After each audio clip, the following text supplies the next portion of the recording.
बिहार में बसे हुए जितने बांग्ला भाषी लोग हैं उन लोगों की एक केंद्रीय समिति है। हमारा मुख्य रूप से काम है बिहार के बांग्ला भाषियों को पढ़ने के लिए स्कूल में, विद्यालय में, कॉलेज में सभी सुविधा उपलब्ध हो, बांग्ला किताब उपलब्ध हो, बांग्ला शिक्षक उपलब्ध हो और उन्हें उनकी जो अधिकार से मिलता है वो अधिकार में उन्हें मिले।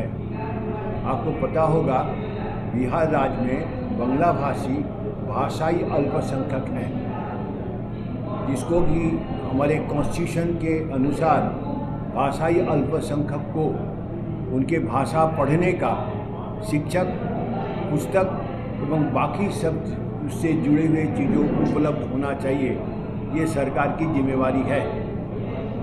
आज दिनांक 2 मार्च 2025 को बेलबाग बेतिया स्थित रामकृष्ण विवेकानंद विद्या मंदिर प्रांगण में बिहार बंगाली समिति का 54वां, ये जो समिति है बिहार बंगाली समिति, ये 1938 में बनाई गई थी। जब बिहार राज्य को बंगाल से अलग करके अंग्रेज़ों ने एक नया राज्य बनाया, उस वक़्त बांग्ला भाषी जो बिहार में थे उन लोगों को अंग्रेज़ों ने ये समझाने का कोशिश किया कि ये बांग्ला भाषी बंगाल के हैं, ये बिहार के नहीं हैं। उस वक्त प्रियरंजन दास, PR दास जो थे, वो चित्तरंजन दास के भाई थे।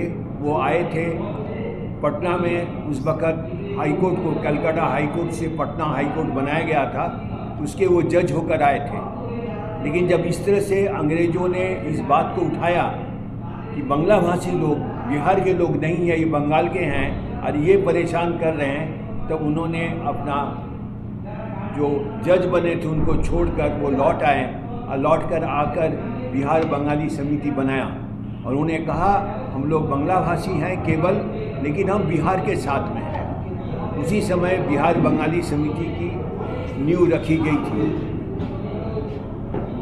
आज उस बंगाली समिति का 54वां अधिवेशन हो रहा है। हम मुख्यतः सरकार से ये बात करते रहते हैं, मुझे बांग्ला पढ़ने का किताब मिलना चाहिए, बांग्ला शिक्षक पढ़ना चाहिए और किसी तरह से जो एक बिहारवासी को जो सुविधाएं मिलता है मिलनी चाहिए, क्योंकि हम बिहार के अधिवासी हैं, हमारा जन्म बिहार में है, इसलिए हमें ये सब अधिकार मिलनी चाहिए। ये अच्छी बात है कि बहुत दिन समझाने के बाद सरकार ने ये जो डोमिसाइल सर्टिफिकेट का बात अब समाप्त हो गई है। अब डोमिसाइल सर्टिफिकेट आप जब दूसरे स्टेट में जाते हैं, उस स्टेट में डोमिसाइल सर्टिफिकेट का ज़रूरत पड़ता है। किसी को भी, ये भारतवर्ष में किसी को भी एक से दूसरे स्टेट जाएंगे तो डोमिसाइल सर्टिफिकेट का ज़रूरत पड़ेगा। हमारी कुछ समस्याएं हैं, हम ये समस्याओं को लेकर चलते हैं, सरकार से बात करते हैं। आपको पता है बांग्लादेश की लड़ाई के बाद में लगभग 7 से 8 लाख बांग्ला भाषियों को बिहार में बसाया गया था। उन्हें यहाँ का नागरिक दिया गया था, उन्हें सिटीजनशिप दिया गया। इनकी अपनी कुछ समस्याएं थी, जिनको रहने के लिए, पढ़ने के लिए, शिक्षक के लिए परेशानी थी। बिहार बंगाली समिति ने इन लोगों का समस्या को उठाया, इन्हें सभी को अपने बिहार बंगाली समिति के सदस्य बनाया। आज इतने दिन हो गए हैं, इसके बाद भी कुछ हमारी समस्याएं हैं जो सरकार प्रॉमिस करने के बाद भी कि ये बात करेंगे हमारे देखभाल करने के लिए, हमें अपना भाषा के लिए, जो वो पूरा नहीं कर पाए हैं। बिहारवासी बंगालियों के जितने भी दलित लोग हैं उन लोगों को बिहार की अनुसूची में शामिल किया जाए। इस बात को लेकर मुख्यमंत्री नीतीश कुमार जी से बातचीत हुई थी। उन्होंने ये प्रॉमिस किया था, लेकिन अभी तक उसकी पूरी नहीं हुई। 9 साल पहले मुख्यमंत्री द्वारा किए गए, उप मुख्यमंत्री द्वारा किए गए वायदे के अनुसार अल्पसंख्यक कल्याण विभाग में अविलंब भाषाई अल्पसंख्यक कोषांग खोला जाए। जैसे ही भाषाई कोषांग खोलने से ये फायदा है कि अपने भाषा के लिए बात को सरकार के पास रख सकते हैं। तीसरी हमारी परेशानी है, तत्काल उप मुख्यमंत्री के आश्वासन के अनुसार शरणार्थी विकास प्राधिकरण स्थापित किया जाए।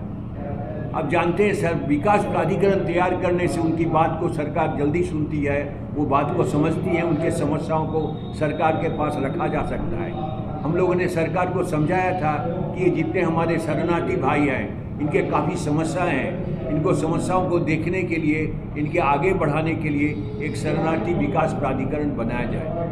हमारे उप मुख्यमंत्री इस चीज़ के लिए तैयार थे, श्री स्वर्गत सुशील कुमार मोदी जी। उन्होंने अपनी बात को भी रखी थी, उसका पेपर कटिंग भी है। आपने प्रेस के माध्यम से आप लोगों ने इस बात को काफ़ी दूर तक फैलाया था, लेकिन उनके जाने के बाद और जो भी सरकार की अपनी कारण हो, ये बात अभी तक पूरी नहीं हो सकी। बिहार बांग्ला अकादमी, क्योंकि बिहार ये अल्पसंख्यक भाषा है, इसका अकादमी होनी चाहिए। और आप ये जानकर आश्चर्य होंगे, बिहार में बांग्ला अकादमी बनाई गई थी और वो भारत का पहला बांग्ला अकादमी था। पश्चिम बंगाल का अकादमी बनने के पहले वो बनी थी। वो लगभग 30 साल तक ठीक ठाक से चली। अभी किसी कारण जो केवल सरकार जानती है, उस अकादमी को बंद कर दिया गया है। उसके लोग हैं, उसके लिए माना जाता है कि बांग्ला अकादमी है, लेकिन वो चल नहीं रही है। उसमें जो बांग्ला भाषा नहीं जानते, उन लोगों का एक अफसर बनाकर उसे बंद रखा गया है। हमारी जो भाषा के लिए लड़ाई है, सरकार को समझाना है। ये अगर अकादमी होता बांग्ला अकादमी, तो हम अच्छी तरह समझा सकते हैं। बिहार राज्य अल्पसंख्यक आयोग, इसका पुनर्गठन किया जाए, क्योंकि हम लोग जितने बांग्ला भाषी हैं, ये भाषा ही अल्पसंख्यक है। आयोग उन्हीं के देखभाल करने के लिए बनाया गया था, लेकिन किसी कारण से बिहार अल्पसंख्यक आयोग पिछले 15 साल से काम नहीं कर रही है। अभी नियम कानून फिर से बनाया गया, लेकिन अभी तक वो काम नहीं कर रही है।